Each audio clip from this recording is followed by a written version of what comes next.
Hello everyone, मैं जम्मू से doctor सपना गुप्ता आज आपको अनीमिया इन प्रेगनेंसी के विषय में जानकारी देने जा रही हूँ।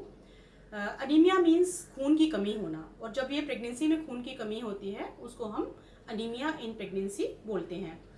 यह एक हाई रिस्क प्रेगनेंसी है क्योंकि इसका असर माँ पर भी होता है और पैदा होने वाले बच्चे पर भी होता है। हमारे नेशनल फैमिली हेल्थ सर्वे के आंकड़े हमें बताते हैं कि हमारे इंडिया में 55% जो लेडीज हैं वो अनिमिक होती हैं एज कम्पेयर टू यूएस, जिसमें सिर्फ 2 से 4% लेडीज ही अनिमिक होती हैं। अनीमिया जब हमारे शरीर में खून जो है 11 ग्राम से कम हो जाता है उसको हम अनीमिया लेबल करते हैं, और उसकी एक क्लासिफिकेशन है। जैसे उसको हम माइल्ड अनीमिया कहते हैं जब 10 और 11 के बीच में होता है। मॉडरेट हो गया जब 10 से कम हो जाता है लेकिन 7 से ऊपर रहता है, 7 और 10 के बीच में मॉडरेट है। और सिवियर एनीमिया मीन्स जब वो 7 से भी कम हो जाता है उसको हम सिवियर एनीमिया कहते हैं। अब ये हमारा देखने वाली बात है कि हमारी शरीर में अनीमिया होता क्यों है। ये प्रेगनेंसी में क्या होता है, हमारा ब्लड वॉल्यूम जो है वो बढ़ता है। उसमें ब्लड में हमारा 2 चीजें होती हैं, एक तो प्लाज्मा होता है और एक रेड सेल्स होते हैं। जो हमारा हीमोग्लोबिन है वो रेड सेल्स के अंदर होता है, तो हमारा जो प्लाज्मा वॉल्यूम जो है वो बढ़ता है और रेड सेल मास भी बढ़ता है। लेकिन हमारा प्लाज्मा वॉल्यूम ज्यादा बढ़ता है as compare to red cell mass. हालांकि टोटल हेमोग्लोबिन जो है वो बढ़ता है, लेकिन प्लाज्मा वॉल्यूम के ज्यादा बढ़ने से ओवरऑल जो हमारा हेमोग्लोबिन है वो कम हो जाता है, तो इसकी वजह से अनीमिया हो जाता है। दूसरा हमारा जो है वो न्यूट्रिशनल डेफिशिएंसी है। जैसे मैंने बताया कि रेड सेल मास बढ़ता है। अब रेड सेल मास को बढ़ने के लिए हमें कुछ चीजों की जरूरत होती है, जैसे आयरन, B12, फोलिक एसिड, हमारे कुछ विटामिन ए, विटामिन सी, कुछ trace elements like copper, zinc, calcium, ये सब चीजें चाहिए होते हैं रेड सेल मास बनाने के लिए। तो हमारी जो डाइट है वो इतनी सक्षम नहीं होती कि ये चीजें वो बना सके, तो इसलिए हमें उनकी डेफिशिएंसी हो जाती है। तो हमारी प्रेगनेंसी में जो है रिक्वायरमेंट जो है वो बढ़ जाती है। हमारी प्रेगनेंसी में आयरन की रिक्वायरमेंट ओवरऑल टोटल प्रेगनेंसी में 1000 मिलीग्राम जो है वो बढ़ जाती है। तो हमारी जो डाइट है, हमारी जो एवरेज डाइट है वो सिर्फ 10 से 20 मिलीग्राम आयरन टोटल बॉडी में देती है एक दिन की डाइट। उसमें से सिर्फ 5 से 10% जो है हमारी बॉडी एब्जॉर्ब करती है। लाइक अगर 10 या 15 मिलीग्राम हमारा आयरन है तो उसमें से 1 to 1.5 ही एब्जॉर्ब होता है।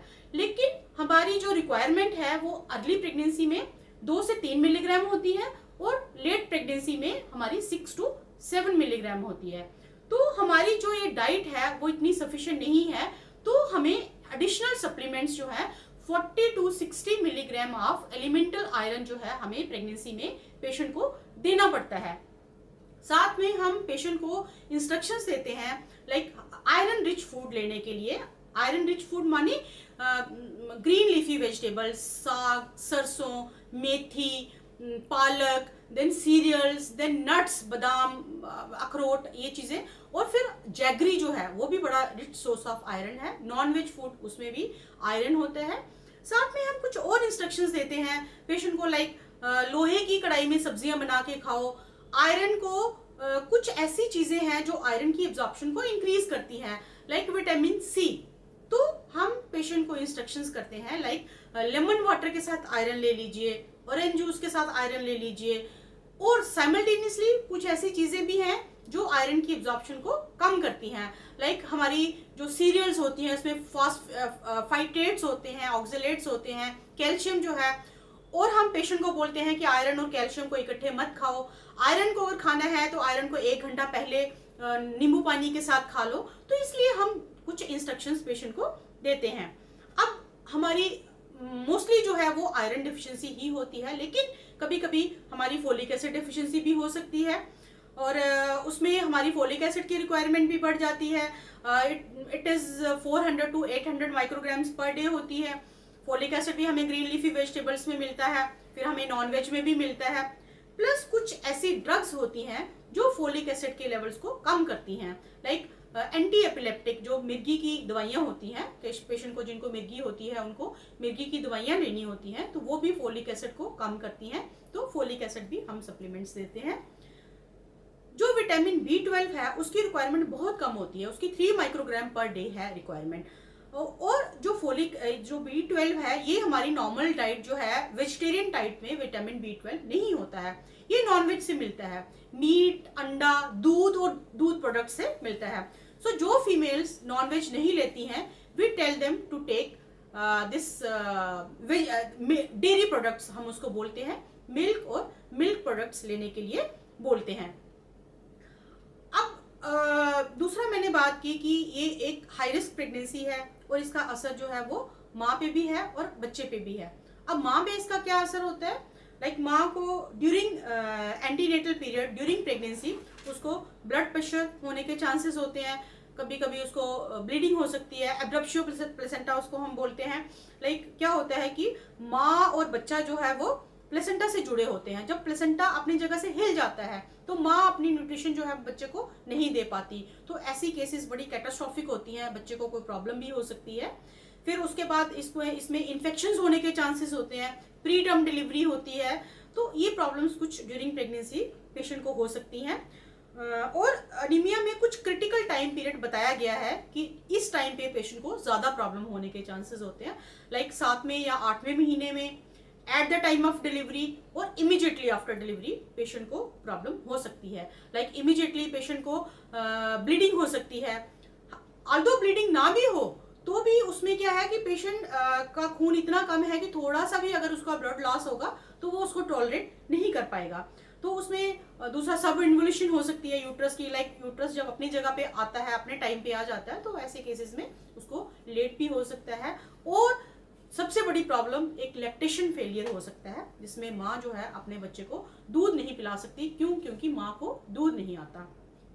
ये तो होगी माँ की प्रॉब्लम्स। अब आने वाले बच्चे को भी प्रॉब्लम्स हो सकती हैं इस अनीमिया की वजह से, लाइक अबॉर्शंस हो सकते हैं, उसको टाइम से पहले बर्थ हो सकता है, और बर्थ के बाद भी बच्चे की जैसे इमीडिएट क्राई है वो कम हो सकती है, और even later stage of development में बच्चे को कोई डायबिटीज हो सकती है या कोई कार्डियोवास्कुलर कॉम्प्लिकेशंस हो सकती हैं।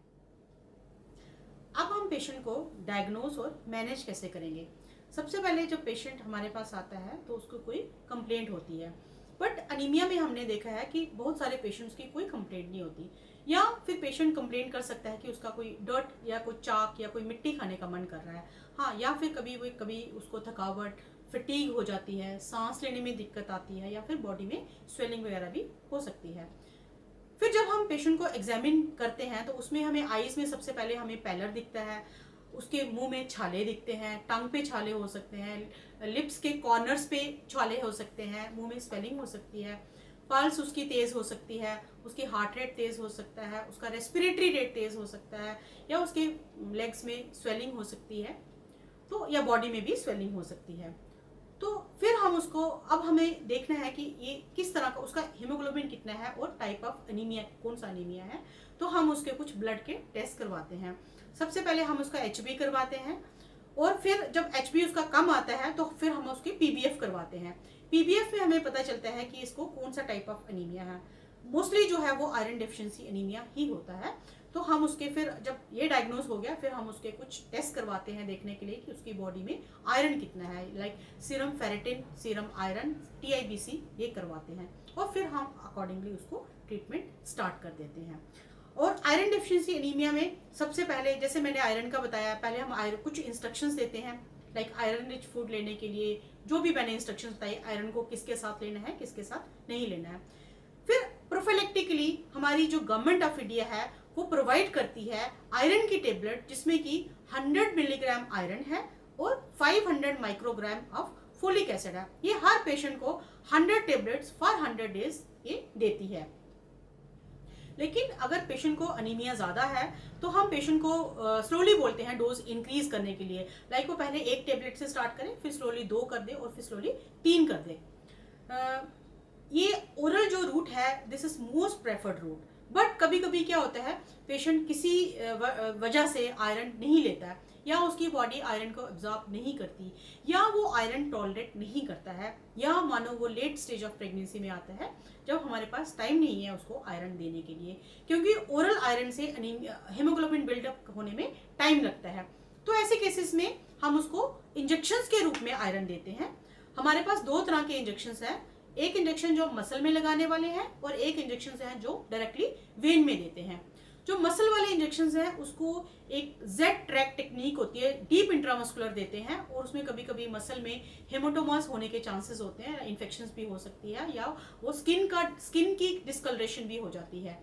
लेकिन जो इंट्रावेनस इंजेक्शन है वो भी हमारे दो तरह के हैं, एक आयरन सुक्रोज है और एक आयरन कार्बोक्सी माल्टोज है। आयरन सुक्रोज हफ्ते में 3 बार देते हैं और iron carboxy maltose once weekly दिया जाता है। इन इंजेक्शंस का ये कंपैरेटिवली सेफ इंजेक्शंस हैं और इनकी रिएक्शंस भी कम होती हैं। फोलिक एसिड भी हम सब पेशेंट प्रेग्नेंट फीमेल्स को देते हैं जो कि आयरन की टेबलेट में ही होता है, लेकिन फोलिक एसिड हम pre conceptional 5 milligram folic acid start कर देते हैं, और ये folic acid neural tube defects को भी प्रिवेंट करता है। B12 की डेफिशिएंसी हालांकि कम होती है, लेकिन अगर हो तो हम उसको B12 दो फॉर्म्स में देते हैं, या तो ओरल फॉर्म में या फिर इंजेक्टेबल फॉर्म में। ओरल फॉर्म में 1000 टू 2000 माइक्रोग्राम पर डे है, और इंजेक्शंस जो है वीकली देते हैं, लेकिन अगर डेफिशिएंसी ज़्यादा है तो हम उसको अल्टरनेट डेज पे भी दे सकते हैं। लेकिन अगर पेशेंट को सिवियर एनीमिया है और वो लेट प्रेगनेंसी में आता है तो उसको ब्लड ट्रांसफ्यूजन भी देना पड़ सकता है। सो प्रेगनेंसी में माँ को अपनी डाइट, अपनी हेल्थ और अपनी हाइजीन का ध्यान रखना बहुत ज़रूरी है, क्योंकि एक स्वस्थ माँ ही एक स्वस्थ बच्चे को जन्म दे सकती है। किसी को भी अगर इसके उपलक्ष्य में कोई सवाल पूछने हो तो वो मुझे कमेंट सेक्शन में अपने सवाल लिख सकता है। Thank you.